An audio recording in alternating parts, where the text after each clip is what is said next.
अस्सलाम वालेकुम दोस्तों, उम्मीद है सब लोग खैरियत से होंगे। जैसे कि सबको इस चीज़ का ऑलमोस्ट आइडिया हो गया है कि सेकंड टर्म जो है वो एसबी स्कूल बेस्ड असेसमेंट जो है वो कब से स्टार्ट हो रही हैं।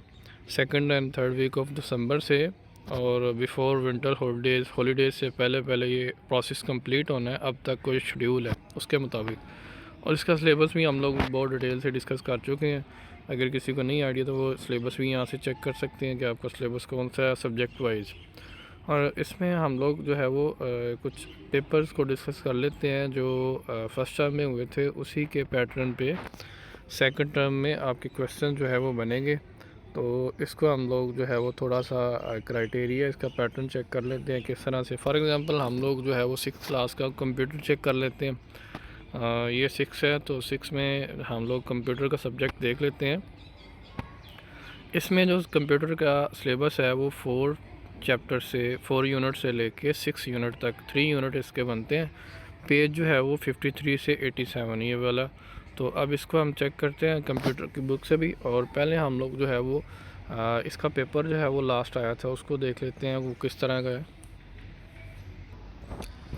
ये ग्रेड 6 का जो है फर्स्ट टर्म का पेपर है कंप्यूटर साइंस का, स्कूल बेस्ड असेसमेंट का जो फर्स्ट टर्म का। इसमें टोटल मार्क्स जो है वो आपके 50, और इसमें आपको टाइम जो है वो 1 घंटा और 30 मिनट दिया जाएगा। इसमें 15 नंबर जो है वो 1.5 नंबर का 1.5 मार्क्स जो है वो एक MCQs के होंगे, 1.5 नंबर एक MCQs का होगा।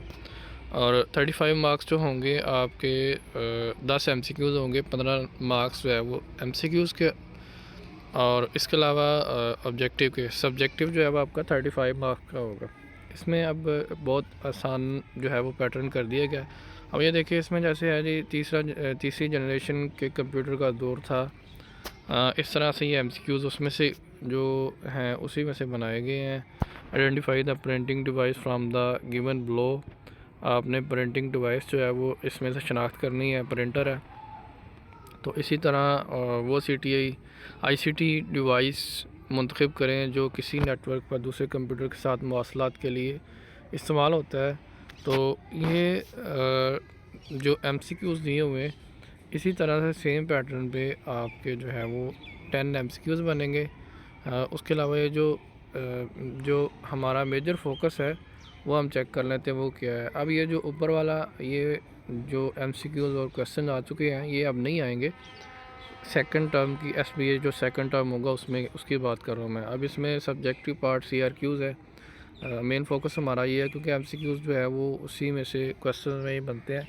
तो वो भी डिस्कस कर लेते हैं किस तरह से MCQs बने हैं। तो इसमें देखें सवाल नंबर 11 है जी, मैन्युफैक्चरिंग इंडस्ट्री में ICT एप्लीकेशन की कोई से दो इस्तेमाल लिखें। ICT डिवाइस की एप्लीकेशन की कोई भी 4 फील्ड के नाम लिखें। पॉइंटिंग डिवाइस और स्टोरेज डिवाइस की तारीफ़ करें। वेब ब्राउज़र की तारीफ़ करें। अब इसमें जो मैं आपको बेसिकली जो चीज़ बताना चाह रहा हूँ वो ये है कि अब इसमें देखें कि पॉइंटिंग डिवाइस एक हो गया, इसकी पॉइंटिंग डिवाइस और स्टोरेज डिवाइस की तारीफ़ करें, 4 नंबर ये हो गए। वेब ब्राउज़र की तारीफ़ करें और 2 नंबर ये हो गए। और उसके अलावा नीचे आ जाएं तो बूटिंग प्रोसेस और फाइल मैनेजमेंट की एक एक लाइन में तारीफ़ लिखें। अब ये 8 नंबर ये हो गए।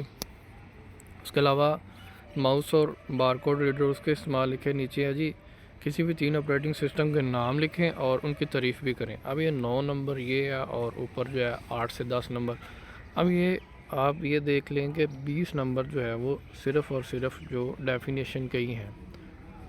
तकरीबन इसमें जो डेफिनेशन जो एक एक दो दो लाइन की डेफिनेशन है। अब इसमें जो है वो मैं बुक को ओपन करके हम लोग चेक कर लेते हैं इसको।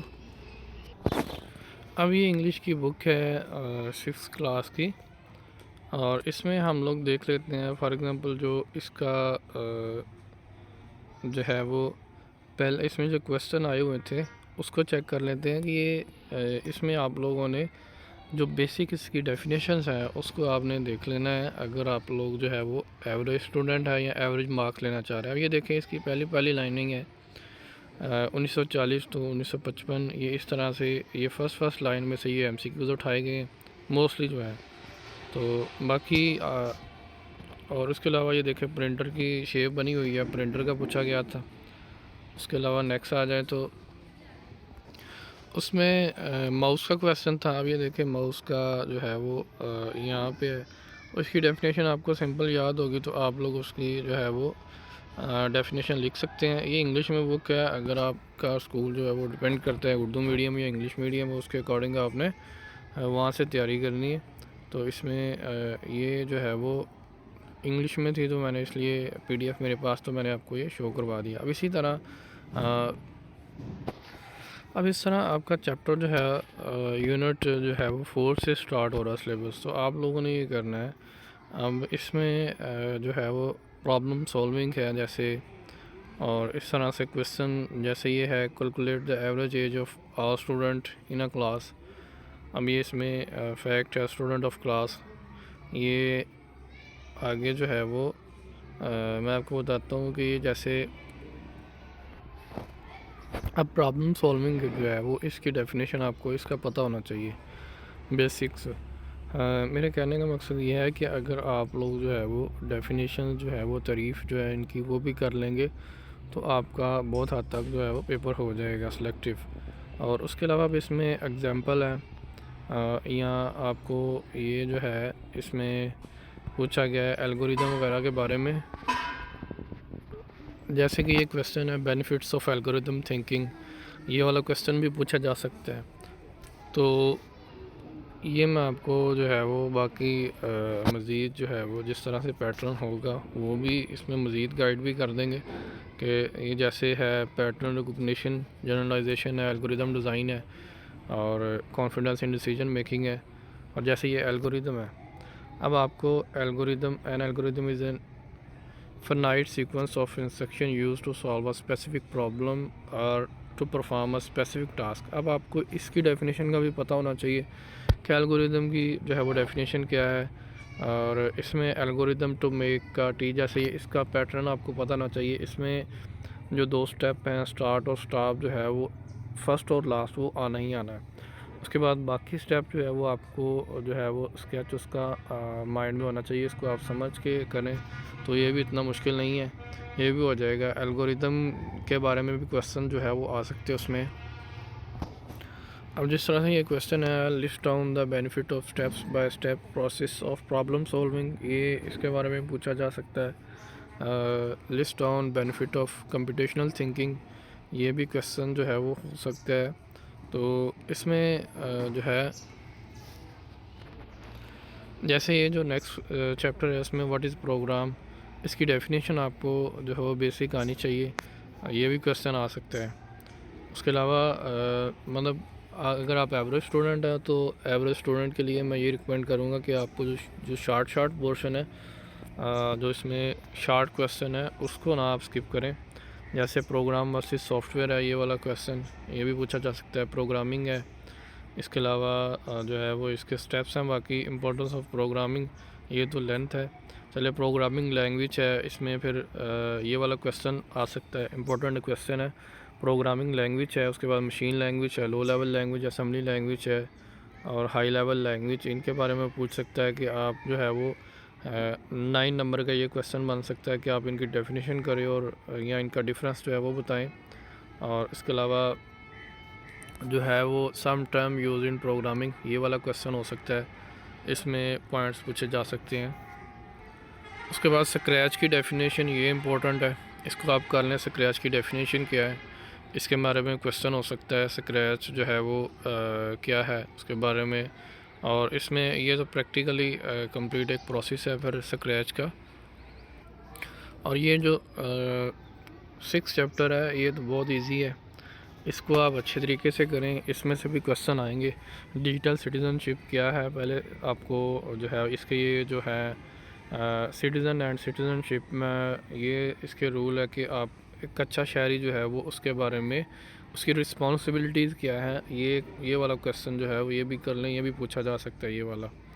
और इसके अलावा जो है वो नेक्स्ट डिजिटल सिटीज़नशिप क्या है, डिजिटल सिटीज़न क्या है और डिजिटल सिटीज़नशिप क्या है, ये दोनों के बारे में। उसके अलावा इंपॉर्टेंस ऑफ डिजिटल सिटीज़नशिप है। नेक्स्ट जो है इसमें एलिमेंट्स जो है उसका पूछा जा सकता है। ये चैप्टर जो है वो बहुत शॉर्ट सा है, तो शॉर्ट्स है और इसमें इतनी कोई मुश्किल चीज़ नहीं है। फिर कॉपीराइट का आपको आइडिया होना चाहिए, कॉपीराइट है क्या। कि कॉपीराइट बेसिकली आप जो है वो किसी की फॉर एग्ज़ाम्पल यूट्यूब है, यूट्यूब पे किसी की भी वीडियो है, वो आप लोग किसी की वीडियो डाउनलोड करते हैं, डाउनलोड करके अपने चैनल पे अपलोड कर देते हैं, या किसी की कोई पिक्चर है वो आप लोग जो है वो फेसबुक पे अपलोड कर देते हैं, किसी की भी पिक्चर जो है वो उठा के आप अपने पेज पे लगा देते हैं। बेसिकली किसी का कंटेंट जो है वो आप उसको कॉपी करते हो उसकी परमिशन के बगैर, तो ये कॉपीराइट आपको वो क्लेम कर सकते हैं आपके मतलब उसकी जो है वो बेसिकली जो जिसका ये कंटेंट होता है वो जो इसका ऑनर होता है उसको अथॉरिटी होती है कि वो क्लेम कर सकता है कॉपीराइट का। फिर इसके बाद प्लेजरिज्म है, उसके बाद टाइप ऑफ प्लेजरिज्म है। इसमें नेक्स्ट जो है ये वाला ethical standard of sourcing online information, ये वाला क्वेश्चन भी पूछा जा सकता है इसमें। उसके बाद ये जो है benefit save and responsibility online, क्योंकि ये बेसिकली एथिक्स के बारे में है ये वाला चैप्टर, और इसमें गुड्स और बैड जो है वो इंटरनेट से और सिटीज़नशिप के बारे में कंप्लीट मालूमात है। सो ये चैप्टर जो है वो आपको, इसको भी शॉर्ट सा चैप्टर है, इसको अच्छे तरीके से कर लें तो इसमें से भी जो है वो क्वेश्चन काफ़ी बन सकते हैं। बाकी मज़ीद मैं आपको जो है वो गाइड कर दूंगा। तो ये जैसे कंप्यूटर का आपको बताया है, इसी तरह दूसरे सब्जेक्ट का भी मोस्टली जो शॉर्ट है वो क्वेश्चन मैं कोशिश करूँगा कोई और सब्जेक्ट भी डिस्कस हो जाए। तो इसी तरह क्लास 6, 7, 8 का आपका पेपर जो है मैंने चेक किए, वो भी सेम इसी पैटर्न से कुछ बने हुए हैं।